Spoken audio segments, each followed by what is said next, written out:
Saya membaca di dalam Yohanes pasal ke-5 ayat 16-23, saya membaca 16 lalu kita bertanggapan. Dan karena itu orang-orang Yahudi berusaha menganiaya Yesus karena ia melakukan hal-hal itu pada hari Sabat. Tetapi ia berkata kepada mereka, Bapakku bekerja sampai sekarang, maka aku pun bekerja juga. Sebab itu orang-orang Yahudi lebih berusaha lagi untuk membunuhnya.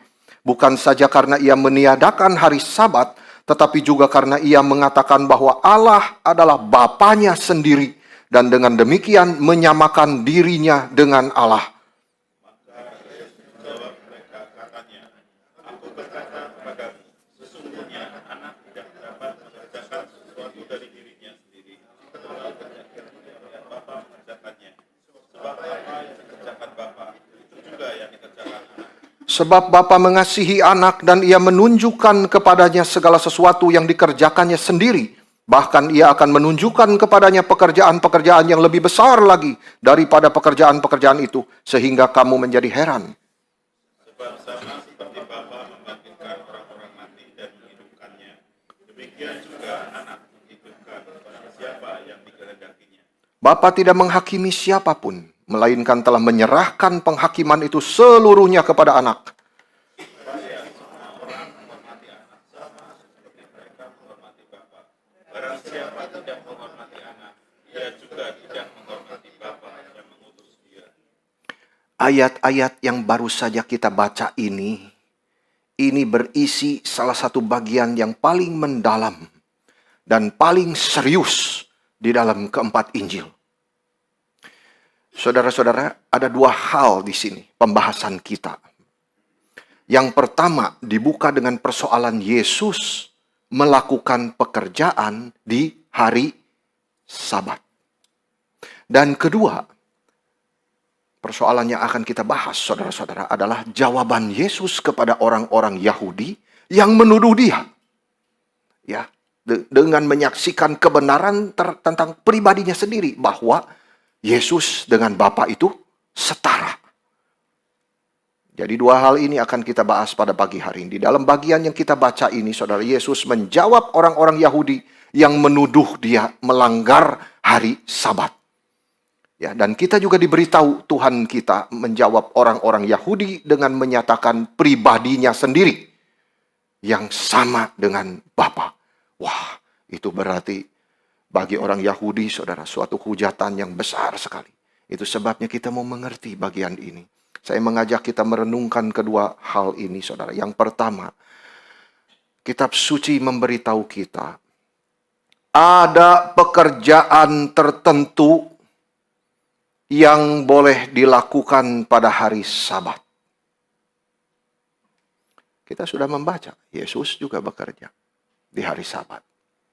Kita belajar Yesus sendiri melakukan pekerjaan di hari Sabat, yaitu menyembuhkan ya orang-orang sakit. Yesus berkata apa, saudara, di dalam ayat yang kita baca tadi? Bapakku bekerja sampai sekarang, maka aku pun bekerja juga. Apa artinya ini, saudara? Bapakku bekerja sampai sekarang, maka aku pun kerja juga. Karena aku dan Bapa itu setara. Aku dan Bapa sama. Aku tidak bisa mengerjakan suatu hal yang bukan dikerjakan oleh Bapa. Kita sama-sama kerja, gitu loh. Jadi seolah-olah Yesus itu berkata, meskipun Bapakku beristirahat pada hari ke-7 dari pekerjaan penciptaan, dia tidak pernah beristirahat sedikit pun dari pekerjaannya memelihara dunia ini. Dan dari pekerjaan belas kasihannya dia tidak pernah berhenti, terus memelihara ciptaannya, memenuhi kebutuhan ciptaannya sehari demi sehari. Jadi sebenarnya Allah tidak pernah berhenti bekerja secara total. Selesai Allah mencipta, dia bekerja menopang ciptaannya. Dia tidak pensiun, dia tidak bermalas-malasan, tetapi dia terus bekerja. Bapakku bekerja sampai hari ini. maka aku juga kerja. Yesus tidak melanggar hukum keempat, saudara. Orang Yahudi tidak ngerti bahwa Yesus yang telah menyembuhkan orang lumpuh 38 tahun itu. Kan ini persoalannya ya. Yesus menyembuhkan yang orang lumpuh itu 38 tahun, saudara. Tapi orang Yahudi itu tidak ngerti, saudara. Bahwa Yesus yang mengerjakan penyembuhan orang lumpuh itu adalah Allah sendiri yang mengerjakan pemeliharaan. Jadi Allah masih tetap kerja, menopang ciptaannya. Jika dia beristirahat, saudara, sedetik saja, maka seluruh alam semesta akan berhenti. Planet-planet akan bertabrakan, saudara. Sinar matahari kacau sekali, saudara, akan membakar bumi. Dan semua lautan akan sangat kacau sekali. Tidak ada keteraturan. Semua manusia ciptaan akan mati. Sedetik saja Tuhan lepaskan. Saudara, kita bersyukur loh kepada pemeliharaan Tuhan itu. Tuhan tidak pernah berhenti bekerja. Yesus berkata seperti Allah Bapa masih kerja sampai hari ini. Aku juga melakukan pekerjaan belas kasihan pada hari Sabat. Jadi aku tidak melanggar perintah keempat. Ketika aku menyembuhkan orang sakit, sama seperti Bapakku juga tidak melanggar perintah itu. Yang dia katakan sendiri kepada Musa. Waktu dia menopang alam semesta. Matahari terbit, rumput terus tumbuh pada hari Sabat.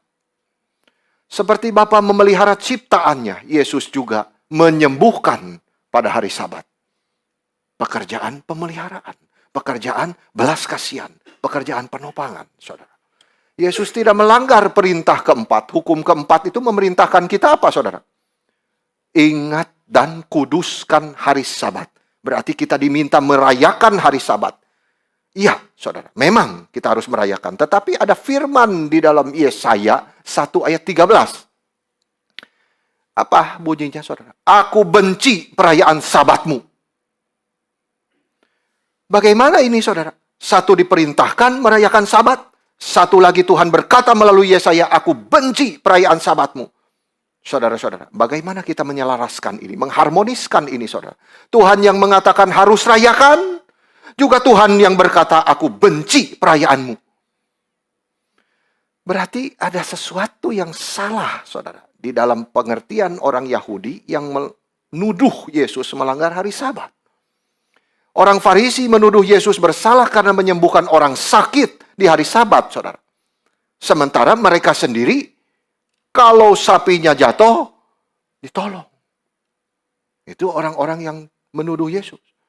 Orang-orang Farisi itu, saudara. Sapinya jatuh ke sungai, mereka tolong. Berarti pengertian hari Sabat itu melampaui hurufiah, saudara. Saudara harus mengerti hal ini.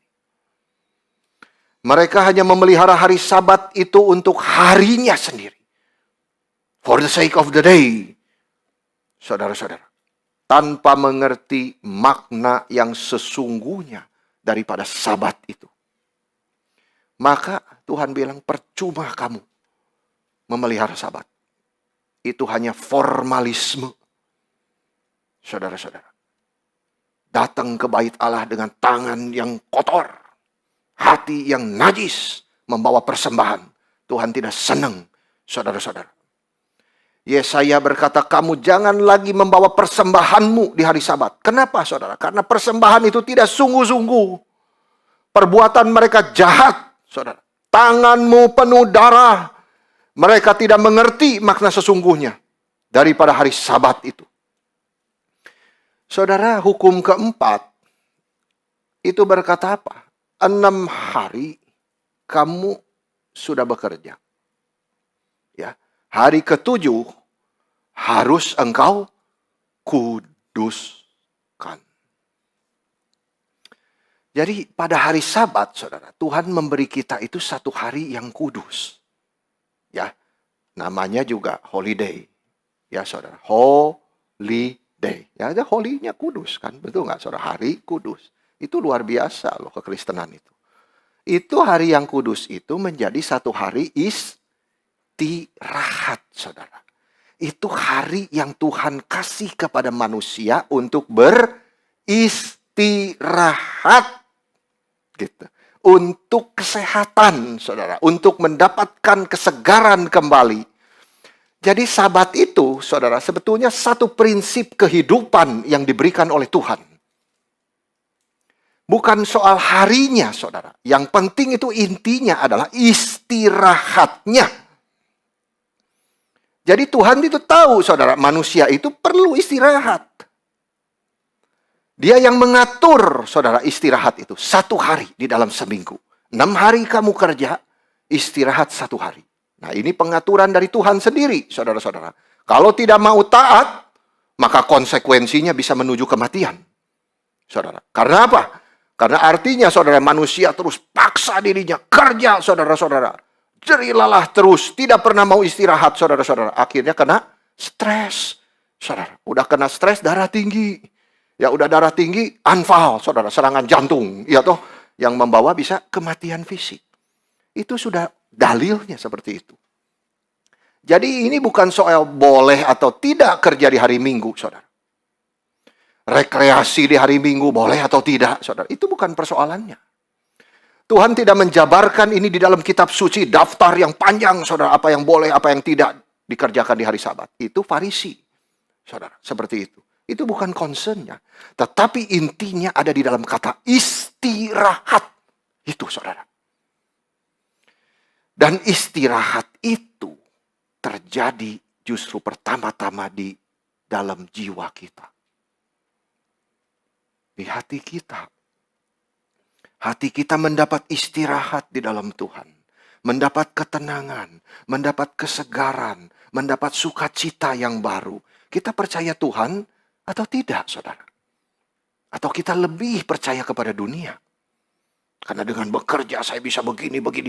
Apakah kita percaya kepada Tuhan lebih apa kepada dunia? Itu pertanyaannya, saudara. Saudara sekalian, saya sendiri pernah diuji oleh Tuhan untuk hal ini.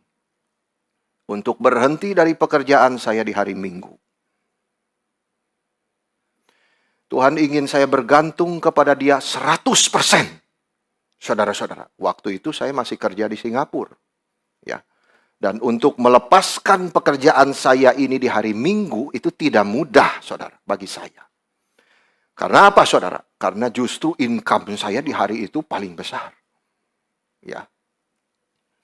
Tetapi akhirnya dengan pergumulan, saudara, yang lama dengan firman Tuhan. Setiap hari. Saudara-saudara, tidak mudah.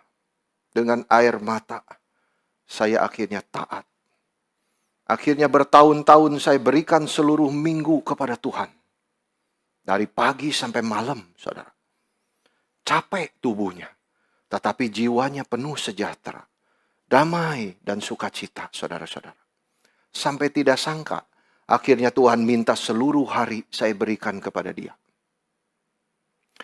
Saudara-saudara, ketika saya melayani Tuhan, itu kan saya kerja. Ya, nggak ada istirahatnya saya. Saudara bisa istirahat hari Minggu loh. Hamba Tuhan itu nggak ada istirahatnya. Terus persiapan, terus kerja, saudara-saudara. Justru di Minggu. Jadi tetapi ketika saya melayani Tuhan, itu istirahat saya di pangkuan Tuhan. Saudara harus mengerti istirahat itu di situ. Bukan soal melakukan pekerjaan, saudara. Sabat yang sejati, itu istirahat di dalam jiwamu. Saudara, Tuhan tidak mau saya kerja cari uang, tapi Tuhan ingin saya kerja untuk melayani Dia. Menjadi berkat. Bekerja melayani Dia menjadi berkat bagi orang lain. Dan saya mendapat istirahat rohani yang begitu besar. Saya merasa damai, sejahtera, tenang, puas, saudara. Karena saya yakin sudah diselamatkan oleh Tuhan. Dan saya ingin seumur hidup melayani Yesus, Juru Selamatku. Saudara, istirahat rohani. Setiap hari Minggu Tuhan kasih kita istirahat sekali. Untuk kita boleh mendekat kepada Tuhan, mendengar suara Dia, menyatukan diri lagi dengan pikiran Tuhan, memfokuskan lagi dengan pengorbanan Dia di atas kayu salib. Sudahkah saudara mendapat istirahat rohani itu? Sudahkah saudara berhenti dari khawatir ketika saudara berpikir tentang Kristus Yesus? Saudara-saudara, nasihat saya, saudara, Cobalah saudara di hari Minggu tidak perlu buka toko. Ya, saudara-saudara. Tapi pakai waktu menikmati Sabat bersama Tuhan. Menyembah Dia. Melayani Dia, saudara. Menikmati sejahtera yang diberikan Tuhan. Dan mendapat kesegaran baru. Itu tidak mudah, saudara, bagi sebagian orang. Ya, kiranya Tuhan menolong kita semua. Firman Tuhan berkata, saudara, manusia bukan dicipta untuk hari Sabat. Ya, tetapi Sabat dicipta untuk manusia. Itu sebabnya, saudara, manusia harus menikmati makna daripada hari Sabat itu. Artinya, saudara, Sabat dicipta untuk manusia. Mendapatkan apa, saudara? Istirahat itu. Istirahat dari apa, saudara? Dari kekecewaan, dari frustrasi, saudara, dari tekanan jiwa. Itu istirahatnya perlu bagi manusia. Setiap minggu 1 kali Tuhan tetapkan, saudara. Untuk saudara pergi beribadah di dalam gereja. Supaya saudara mendapatkan ketenangan itu. Saudara, berarti tidak boleh dibandingkan waktu saudara kerja dan waktu saudara beribadah. Nggak ada cerita itu, saudara. Saudara harus datang beribadah di hari Minggu. Tidak boleh dibanding, oh saya ada kerjaan. Itu tidak boleh, saudara. Berarti Tuhan menetapkan dan mengatur, saudara. 1 hari kamu harus beristirahat di hadapan Tuhan. Sabat itu. Dan itu membawa kamu nanti kepada Sabat yang kekal itu. Peristirahatan. Ketika kita meninggal dunia, saudara. Dikatakan apa? Meninggal dunia di dalam Tuhan, kamu berhenti dari jerih lelahmu. Dan kamu beristirahat. Itu luar biasa, saudara. Setiap minggu kita diingatkan. Kita ada istirahat di dalam Tuhan. Percaya kepada Tuhan. Mendekat kepada Dia. Itu intinya, saudara, Sabat itu sebetulnya. Itu sebab kita membutuhkan persekutuan dengan Tuhan. 1 kali seminggu. Di dalam gereja, saudara. Bukan sendirian di rumah. Di dalam gereja bersama-sama dengan orang kudus. Sabat itu bukan untuk kita menyombongkan diri, saudara, bahwa wah saya orang yang paling mencintai Tuhan. Melayani paling banyak di gereja. Bukan, saudara. Itu bukan poinnya. Sabat itu justru menjadikan kita rendah hati. Justru membawa kita mengakui bahwa kita hanya mendapat kekuatan itu di dalam Tuhan, saudara. Hanya Tuhan yang bisa memberikan kita istirahat dari segala beban berat di dalam hidup kita. Kita mau datang kepada Tuhan di hari Sabat. Kita mau melayani Tuhan di hari Sabat, saudara. Jadi Tuhan memberi Sabat kepada bangsa Israel. Saudara, di dalam hukum keempat itu. Tuhan memberikan hari Sabat kepada mereka yang saat itu, saudara, pernah diperbudak di Mesir. Saudara-saudara. Mereka dipaksa kerja keras menjadi budak, saudara. Ya toh, tidak kenal jam, tidak kenal hari, kerja terus, saudara. Bikin batu bata, segala macam, saudara. Lalu Tuhan melepaskan mereka. Dan memberikan mereka apa? Sabat itu. Jadi Tuhan memberikan sejahtera kepada mereka, saudara. Dengan melepaskan mereka dari belenggu perbudakan Mesir. Nah, itulah yang menjadi lambang kita sekarang, saudara. Kita sekarang itu dilepaskan dari kuasa dosa. Dan mendapat perdamaian dengan Tuhan, saudara. Kita mendapat istirahat rohani di dalam Tuhan. Gitu loh. Kita tidak lagi diperbudak oleh peraturan-peraturan manusia, saudara. Ya, kita tidak lagi diperbudak oleh uang yang kita miliki. Maka kalau dalam seminggu, saudara, ada 1 hari libur yang diberikan Tuhan, pakai untuk beribadah. Dan melayani Yesus yang sudah menyelamatkan saudara. Itu penting sekali. Karena pelayanan itulah, saudara, yang akan membentuk kehidupan rohani kita. Kehidupan kita seutuhnya hari Senin sampai Sabtu. Itu teologi ibadah. Apa yang saudara kerjakan di hari Minggu di dalam gedung gereja, itu menjadi cerminan bagi apa yang saudara kerjakan di hari Senin sampai Sabtu. Kalau saudara beres di hadapan Tuhan, maka Senin sampai Sabtu juga beres. Itu namanya coram Deo, saudara. Yang artinya, aku berdiri di hadapan Tuhan yang mengawasi aku senantiasa. Baik hari Minggu di gereja, baik hari Senin sampai Sabtu, mata Tuhan terus mengawasi aku. Engkau memberiku satu hari libur, Tuhan. Aku ingin datang mencarimu ke gereja. Aku ingin pakai hari itu. Betul-betul. Saudara-saudara, untuk mencari Tuhan. Mendapat peristirahan rohani.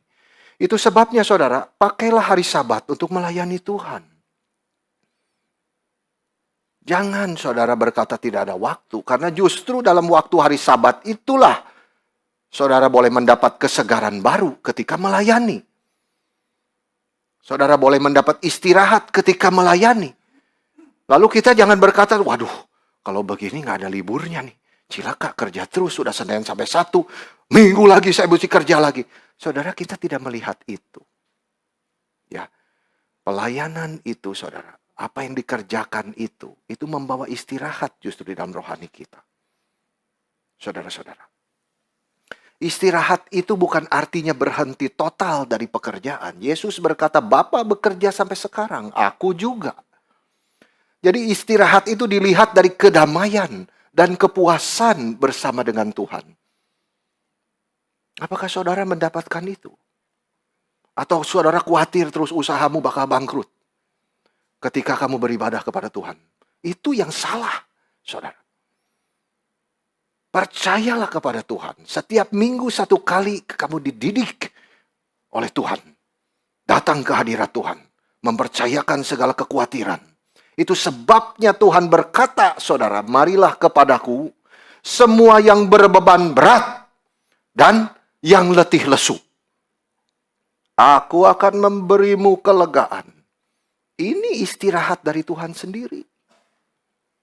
Saudara, istirahat yang sesungguhnya. Maka kita mengingat kalimat dari Agustinus. Manusia dicipta oleh Tuhan. Jiwanya itu dicipta oleh Tuhan. Saudara, untuk kekekalan.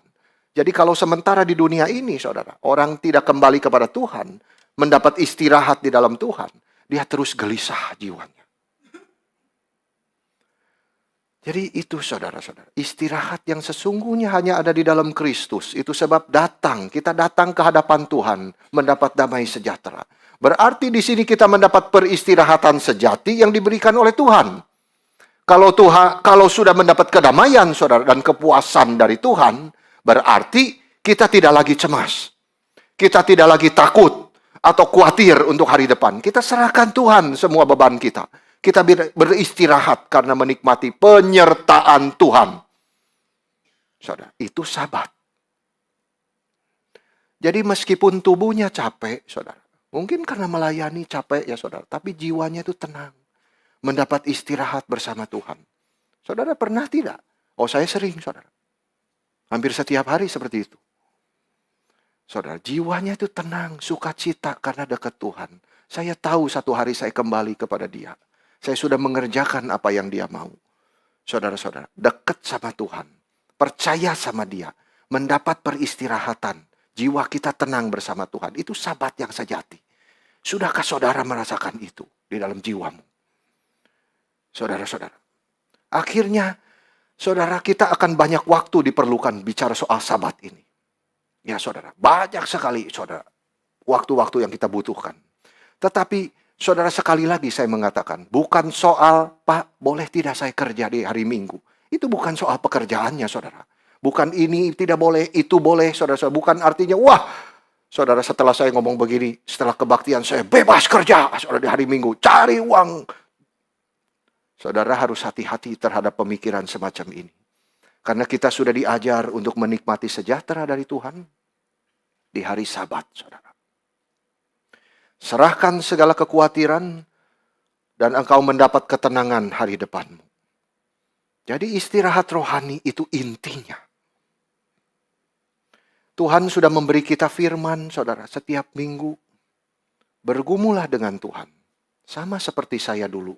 Saya bergumul dengan Tuhan, saudara. Tidak ada yang kasih tahu saya suruh berhenti kerja, saudara.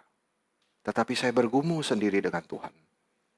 Dan saya yakin Tuhan berbicara kepada saya waktu itu, saudara. Kamu harus bergantung kepadaku. Karena Tuhan tahu, saudara. Saya bergantung lebih kepada pekerjaan saya. Khususnya di hari Minggu itu. Begitu sibuknya, saudara. Sampai waktu ke gereja melayani terus menjadi sisa. Akhirnya Tuhan paksa saya, saudara. meletakkan semua pekerjaan saya dengan air mata, saudara. Tidak gampang itu. Tidak gampang, saudara. Tetapi Tuhan terbukti berkuasa memelihara hidup kita. Saudara, Tuhan tidak pernah meninggalkan kita karena itu peraturan yang Dia bikin sendiri. Tetapi sekali lagi, saudara, intinya di sini adalah istirahat rohani itu. Saudara harus mendapatkan. Saudara tidak boleh tidak datang ke gereja karena bekerja di hari Minggu. Saudara harus mengutamakan Tuhan di hari Minggu karena itu adalah perintah Tuhan. Ingat dan kuduskan hari Sabat. Saudara-saudara, selain itu silakan saudara bergumul sendiri kepada Tuhan. Pertimbangkanlah hati nuranimu bersih di hadapan Tuhan. Saudara, saya sudah memberikan teladan di dalam hidup saya sendiri. Saudara-saudara, dan saya rasa saudara sudah mengerti ya pengertian daripada Sabat yang sesungguhnya. Adalah dekat dengan Tuhan, cintai Tuhan, mendapat peristirahatan rohani itu, saudara-saudara. Dan Tuhan akan memimpin hidupmu. Apakah engkau, saudara-saudara, betul-betul sudah mendapat peristirahatan itu di dalam Yesus Kristus? Saudara, terus-menerus hidup kita itu harus bergumul dengan Tuhan. Apa yang kita kerjakan, apa yang harus kita kerjakan, apa yang tidak harus kita kerjakan, saudara. Kita terus bergumul dengan Tuhan. Maka kita mendapat bijaksana untuk mengambil setiap keputusan. Sehingga hidup kita, saudara, makin sinkron dengan pikiran Tuhan. Ini semua proses pengudusan. Ya, jalannya tidak mudah, saudara. Tetapi intinya segala sesuatu yang kita kerjakan di hari Sabat, ya, harus membawa kebaikan bagi diri kita dan kemuliaan bagi Tuhan. Saudara ingat prinsip ini. Segala pekerjaan yang saudara lakukan di hari Sabat harus membawa kebaikan bagi diri dan kemuliaan bagi Tuhan. Kiranya Tuhan menolong kita semua. Yang kedua, saudara-saudara, poin kedua yang akan kita bahas adalah martabat dan kebesaran Tuhan kita, Yesus Kristus. Ini adalah waktu Dia bilang, saudara-saudara, bahwa aku dan Bapa itu setara. Kita belajar, saudara, dari ayat-ayat ini. Kitab suci memberitahu kita bahwa Tuhan Yesus menegaskan, saudara, sifat keilahiannya sendiri. Kesetaraannya dengan Allah Bapa dan kemuliaan di dalam jabatan Dia. Sebenarnya, saudara, ada banyak hal di dalam kitab suci yang harus kita akui, termasuk bagian ini. Jauh, saudara, melampaui pikiran kita. Kita tidak bisa ngerti. Di dalam Mazmur 139 ayat 6, saudara. Terlalu ajaib pengetahuan itu ya Tuhan. Terlalu tinggi. Tidak sanggup aku mencapainya. Bagaimana kita mengerti, saudara? Yesus yang adalah manusia. Bisa setara dengan Allah Bapa. Saudara-saudara. Jawaban Tuhan kita kepada orang Yahudi itu begitu luar biasa, saudara. Bapakku, dia berkata. Bapakku bekerja sampai sekarang dan aku juga bekerja. Ini berarti, saudara, Yesus menyamakan dirinya dengan Allah. Pikiran orang-orang Yahudi, saudara, itu terkunci oleh pengertian mereka yang terbatas. Bahwa Allah yang esa itu, Allah yang satu itu, saudara, tidak mungkin mempunyai anak. Mereka tidak bisa mengerti, saudara, doktrin inkarnasi yang telah dibicarakan Yohanes di awal Injilnya. Kita sudah bahas, saudara. Pada mulanya adalah firman itu. Dan firman itu bersama-sama dengan Allah. Dan firman itu adalah Allah. Dan firman itu telah menjadi manusia. Diam di antara kita. Kita telah melihat kemuliaannya. Yaitu kemuliaan yang diberikan kepadanya sebagai anak tunggal Bapa. Penuh kasih karunia dan kebenaran. Orang-orang Yahudi tidak bisa ngerti kalimat ini. Allah yang esa, bagaimana mungkin Yesus menyebut Allah sebagai Bapanya? Ini berarti menyamakan dirinya dengan Allah. Ini berarti penghujatan bagi orang Yahudi. Nah, saudara, bagian ini mengajarkan kita 3 hal tentang kemuliaan Yesus Kristus Tuhan kita. Yang pertama, Yesus dan Bapa itu setara. Kitab suci memberitahu kita bahwa orang-orang Yahudi berusaha untuk membunuh Yesus Karena dia berkata apa, saudara? Bahwa Allah dan Bapanya menjadikan dirinya setara dengan Allah. Allah adalah Bapanya, saudara. Itu sebab itu menjadikan diri Yesus itu sama, setara dengan Allah. Di sini Tuhan Yesus menyaksikan apa, saudara? Itu sifat ilahinya sendiri. Kalimat ini tidak mungkin dikatakan seorang manusia biasa. Orang-orang Yahudi tidak masalah, saudara, sebetulnya kalau Yesus itu klaim dirinya sebagai Mesias. It's okay. Tapi Mesias di dalam pengertian Yahudi, saudara, adalah Mesias manusia. Saudara, tidak mungkin dia itu ilahi. Jadi orang Yahudi itu tidak problem, saudara, kalau Yesus mengklaim dirinya sebagai Mesias. Tetapi kalau Yesus berani klaim bahwa dia anak Allah, itu yang masalah. Saudara. Maka persoalannya menjadi lain. Dia sudah menghujat Allah, dia harus dibunuh. Saudara. Mesias manusia oke. Tetapi kalau Yesus mengaku sebagai Allah, maka engkau sudah menyamakan dirimu dengan Allah. Itu penghujatan. Yesus berkata di ayat 19, saudara, anak tidak dapat mengerjakan sesuatu dari dirinya sendiri, jikalau dia tidak ia melihat Bapa mengerjakannya. Sebab apa yang dikerjakan Bapa, itu juga yang dikerjakan anak. Sebab Bapa mengasihi anak, dan dia menunjukkan kepadanya segala sesuatu yang dikerjakannya sendiri. Artinya, saudara, kalau apa yang dikerjakan Bapa itu juga yang dikerjakan anak, berarti anak harus maha kuasa. Anak harus maha tahu, dia harus maha hadir dan sempurna. Jadi anak pasti adalah Allah. Di sini Yesus mau mengatakan, saudara, bahwa dia dan Bapa itu adalah satu. Bagi orang Yahudi, kalimat ini tidak masuk akal, penghujatan besar yang harus dibunuh, saudara, Yesus itu. Tapi bagi kita, saudara, kalimat ini juga begitu mendalam. Tapi meskipun sulit kita mengerti, saudara, apa artinya Yesus itu setara dengan Bapa? Berarti, saudara, bahwa dalam melakukan segala pekerjaan mereka itu, mereka bersatu, saudara. Apa yang dipikir Bapa, itu juga yang dipikir anak. Apa yang ada di hati Bapa, itu juga ada di hati anak. Apa yang diinginkan Bapa, juga diinginkan anak. Karena Bapa dan anak adalah satu.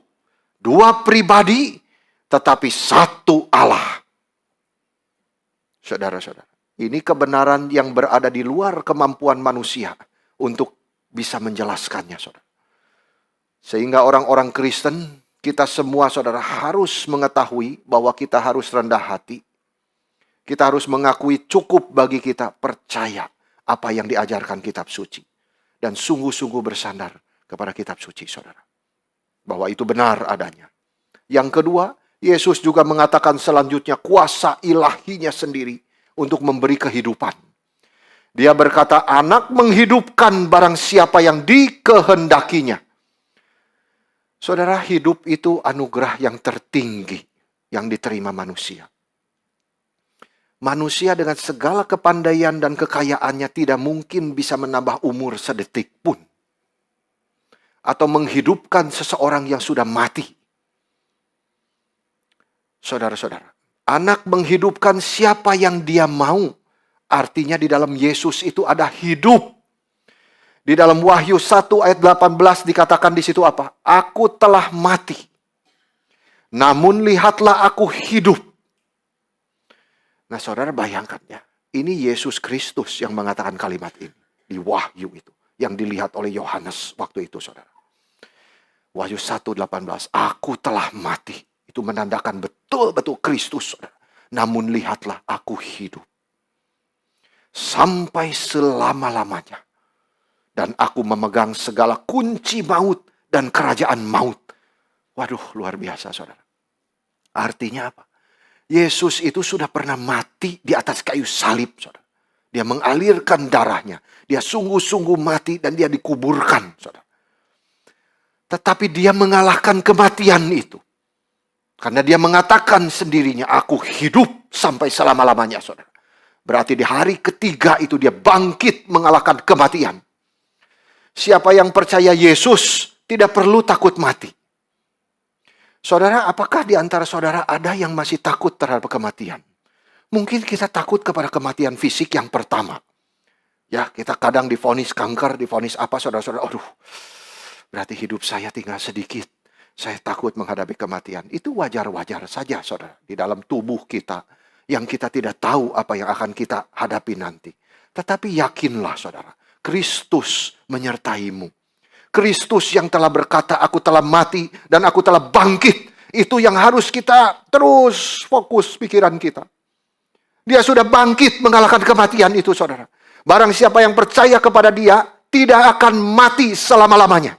Dia akan hidup selama-lamanya. Itu Yesus. Saudara-saudara. Berarti apa? Kematian pertama di dunia ini cuma tidur. Itu, saudara. Dan dia akan bangkit lagi langsung. Jiwanya itu akan bersama-sama dengan Tuhan. Kematian itu hanya melepas jiwanya itu, saudara. Untuk bersama dengan Tuhan. Kita mendapat perhentian sabat yang kekal itu. Dari segala macam jerih lelah kita di dunia ini, saudara. Yesus berkata, siapa yang percaya kepadaku, dia akan hidup selama-lamanya. Karena aku memberi hidup. Aku adalah hidup itu sendiri. Dan aku memberi hidup kepada dia yang percaya kepadaku. Sudahkah saudara sungguh-sungguh percaya kepada Yesus? Saudara-saudara, siapa yang percaya Yesus tidak perlu takut akan kematian yang kedua itu. Maksudnya dipisahkan dari Allah. Itu kematian yang jauh lebih celaka daripada saudara hanya dipisahkan dari tubuh. Kematian yang pertama memisahkan jiwamu dengan tubuhmu. Kematian kedua itu memisahkan kita dengan Allah selama-lamanya. Itu yang kita tidak perlu takut. Karena Yesus memegang tangan kita. Dia adalah kebangkitan dan hidup. Barang siapa percaya kepadanya mendapat hidup yang kekal. Saudara, Yesus itu punya kuasa atas kematian. Yesus punya kuasa atas kuburan. Itu sebab siapa yang percaya kepada Yesus, dia diberi hidup yang kekal. Lain dengan dewa-dewa yang sendirinya mati. Mereka dibikin oleh kayu yang tidak ada nafasnya. Yang tidak ada tangan dan kakinya yang bisa bergerak, saudara, menolong manusia. Itu sebabnya kenapa Tuhan marah, saudara. Waktu mereka di hari Sabat datang ke bait Allah. Membawa persembahan yang begitu banyak. Percuma kamu merayakan Sabatmu. Karena kamu sebetulnya tidak beristirahat di dalam Tuhan. Hatimu jahat. Saudara-saudara. Karena hatimu penuh berhala. Itu artinya, saudara. Jikalau hati kita dikuasai oleh berhala. Percumalah saudara merayakan hari Sabat itu. Tuhan tidak suka Sabatmu itu. Hari itu peristirahatan, saudara. Kenapa Tuhan begitu marah kepada Israel, saudara? Tidak mau menerima Sabat karena mereka sembah berhala terus. Sembah Baal, sembah Kamos, segala macam berhala, saudara. Ada di dalam hati mereka. Lalu mereka hari Sabat datang kepada Tuhan bawa persembahan. Itu hidup yang terbagi dua. Saudara-saudara. Tuhan tidak mau itu. Semua berhala itu mati. Kitab suci mengingatkan kita hanya Yesus yang hidup. Setiap berhala yang kita punya itu mati. Dan akan lenyap satu hari. Seluruh dunia dan segala isinya akan lenyap. Saudara. Tetapi orang yang mengerjakan kehendakku. Itu hidup selama-lamanya. Wah, luar biasa, saudara. Orang yang mengerjakan kehendak Tuhan pasti percaya Yesus. Saudara, karena dia tahu kehendaknya itu apa. Hanya Yesus yang mempunyai hidup, saudara. Berhala itu mati. Buang segala berhala kita. Datang kepada Yesus yang hidup itu. Kalau manusia mau hidup terus, percayalah kepada Yesus. Hidup kita ada di tangan Yesus. Yesus yang memberi kita hidup. Dan hidup yang dia beri itu kekal selama-lamanya. Saudara-saudara. Yesus yang memberi kita umur panjang menurut bijaksananya sendiri. Yesus tahu sampai berapa tahun kita harus hidup di dunia ini.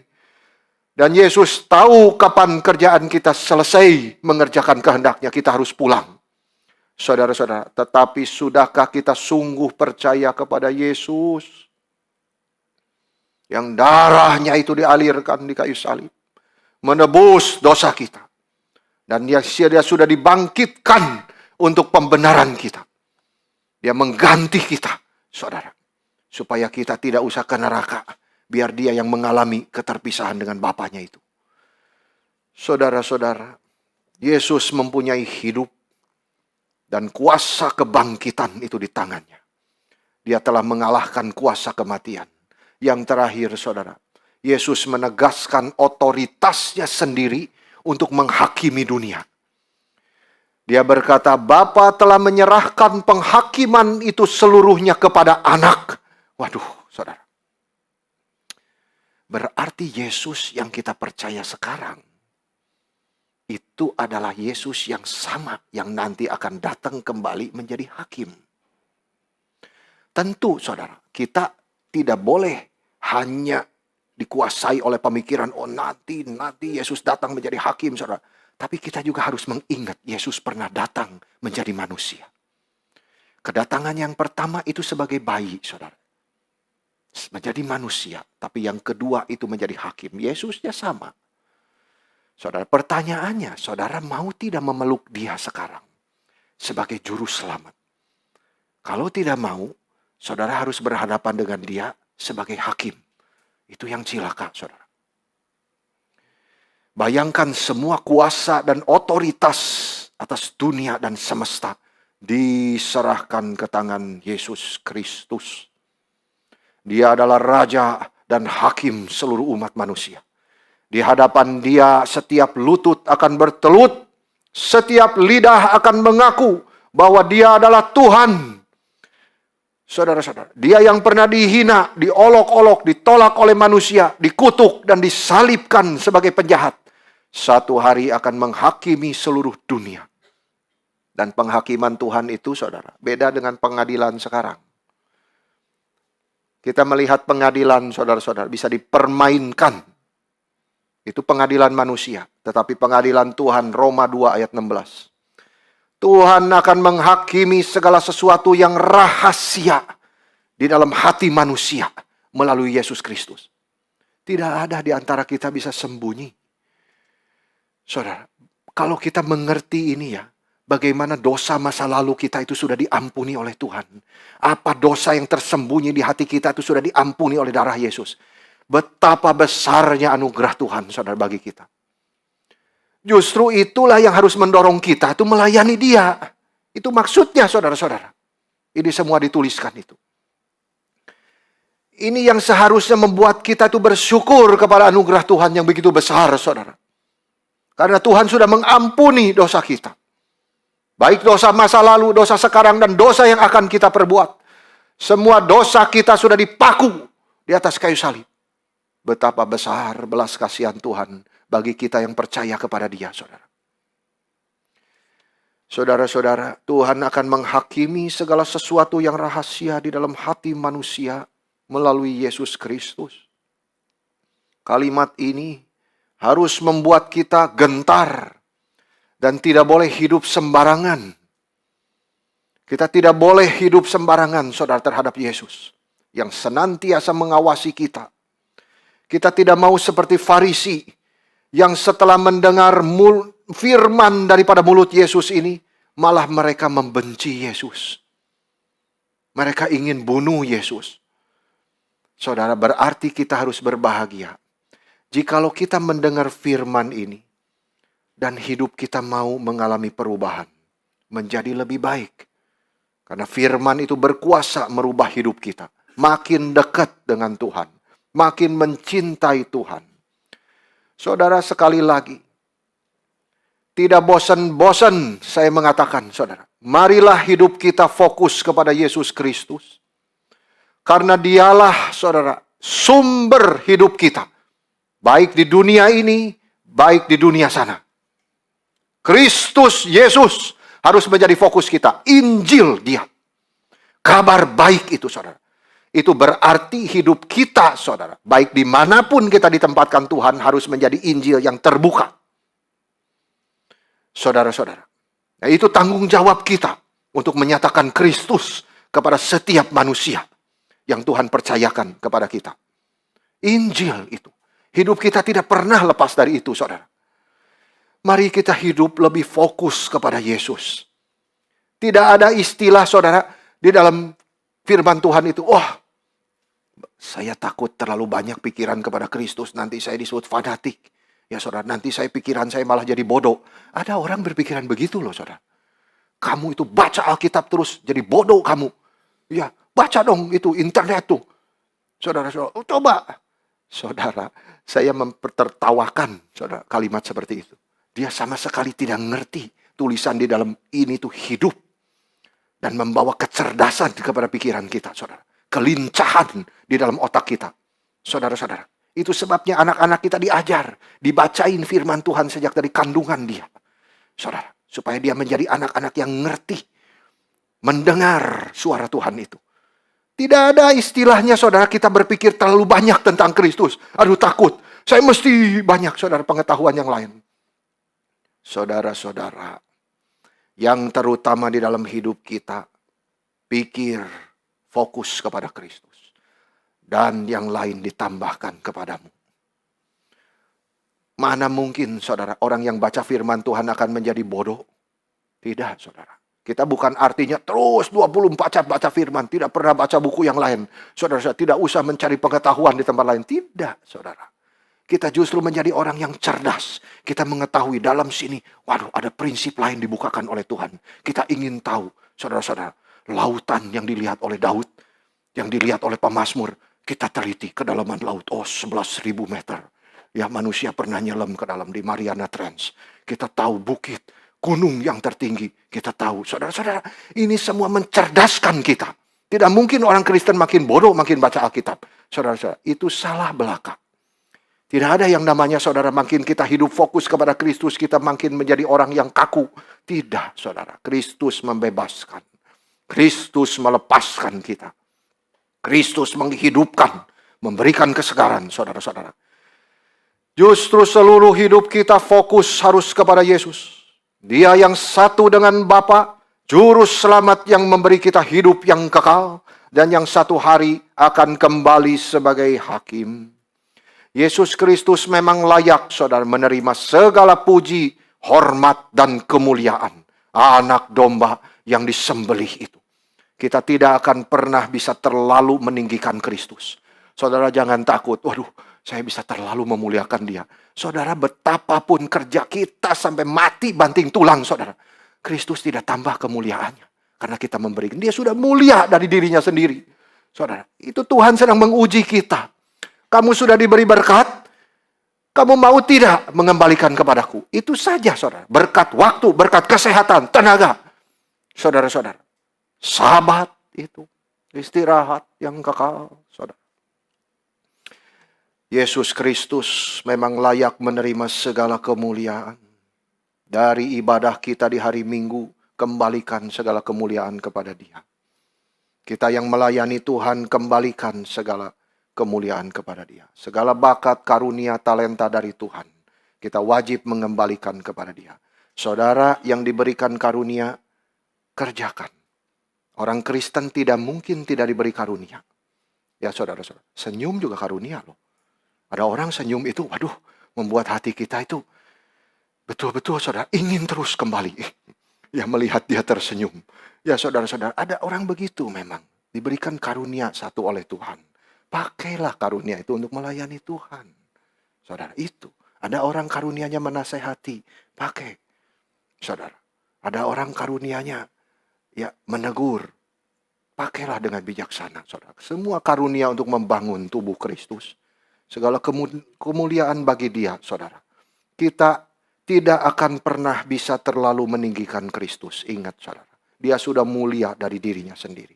Kemuliaan yang kita berikan kepada Dia, itu semua ujian cinta kita kepada Tuhan. Apakah you cinta kepada Tuhan? Apakah saudara mencintai Tuhan yang sudah mati bagimu? Saudara-saudara, Yesus berkata, barang siapa yang tidak menghormati anak, ia juga tidak menghormati Bapa yang mengutusnya. Bagaimana kita menghormati anak, saudara? Ini yang terakhir. Dengan mengakui ajarannya. Kita menghormati Yesus Kristus dengan kita mengakui ajaran Dia tentang keselamatan, saudara. Bahwa Yesus adalah satu-satunya jalan kepada keselamatan. Satu-satunya jalan kepada Bapa. Tidak ada orang yang bisa datang kepada Bapa tanpa melalui aku. Itu ajaran Yesus. Tidak perlu ditambah ini dan itu, saudara. Iman kepada Kristus cukup. Yesus adalah satu-satunya jalan kepada Bapa. Yesus adalah anak Allah, satu-satunya juru selamat kita yang telah mati untuk dosa-dosa kita dan bangkit untuk pembenaran kita. Saudara, kita mengakui tidak bisa hidup tanpa Kristus. Itu hidup yang menghormati Kristus. Aku percaya Yesus, Engkau satu-satunya bagiku. Aku tidak bisa hidup tanpa Engkau.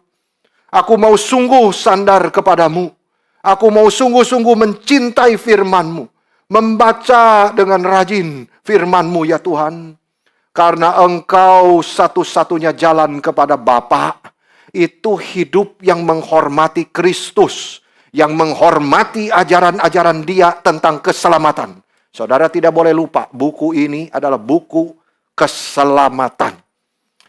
Saudara-saudara, jikalau kita sungguh-sungguh menginginkan keselamatan, mari kita bersandar sepenuhnya kepada Yesus Kristus. Juru selamat yang mulia, yang agung, penuh kuasa. Maka kita tidak perlu khawatir, kita tidak perlu takut. Karena Kristus adalah batu zaman. Barang siapa yang membangun di atas Kristus, ajaran Kristus tidak akan pernah dipermalukan. Baik di dalam sakit penyakit, maupun di dalam kematian. Maupun di dalam hari penghakiman nanti. Saudara, Yesus yang tangannya dipaku di atas kayu salib itu maha kuasa. Dia adalah Allah, juru selamat orang berdosa. Dia berkuasa menyelamatkan kita sampai ke surga. Pegang tangannya. Ini menjadi jaminan saudara. Orang-orang yang menghormati Kristus. Setiap minggu kita mendengar firman di hari Sabat. Kita mau taat. Dan mendapatkan hidup yang kekal itu. Sudahkah kita menghormati Yesus Kristus? Sampai di sini kiranya Tuhan menolong kita semua. Amin.